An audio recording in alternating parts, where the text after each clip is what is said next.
Ahmad Al-Habtour, éminent milliardaire des Émirats arabes unis, vient de publier une lettre ouverte à Trump. Elle est cinglante. Qui vous a donné l'autorité d'entraîner notre région dans une guerre contre l'Iran? Qui vous a autorisé à transformer notre région en champ de bataille? Al-Habtour est une figure majeure, milliardaire, ancien diplomate et voix politique influente dans le Golfe. Quand il parle, les dirigeants des Émirats arabes unis l'écoutent. Ces questions. Était-ce votre décision ou la pression de Netanyahou? Avez-vous calculé les dommages collatéraux avant de tirer? Vous avez placé les pays du CCG au cœur d'un danger qu'ils n'ont pas choisi. Vos initiatives du Conseil de la paix ont été financées par les États du Golfe. Aujourd'hui, nous sommes attaqués. Où est passé cet argent? Vous aviez promis de ne pas faire de guerre. Vous avez mené des opérations dans 70 pays, Somalie, Irak, Yémen, Nigeria, Syrie, Iran et Venezuela. 658 frappes aériennes.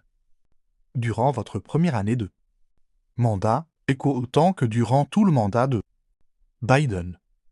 Les opérations de guerre coûtent entre 40 et 65 milliards de dollars, soit potentiellement 210 milliards de dollars au total.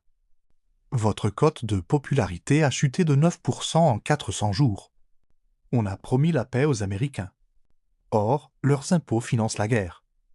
La phrase la plus cinglante, avant même que l'encre de votre initiative du Conseil de la paix ne soit sèche, nous nous retrouvons confrontés à une escalade militaire qui met en péril toute la région.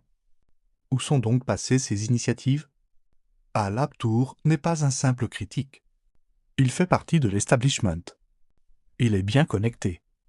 Lorsque les élites des Émirats arabes unis commencent à remettre publiquement en question les décisions de Trump, ce sont les alliés arabes les plus proches des États-Unis qui disent « Nous n'avons pas signé pour ça ». La lettre conclut « Le véritable leadership ne se mesure pas aux décisions de guerre, mais à la sagesse, au respect d'autrui et à la volonté de construire la paix. »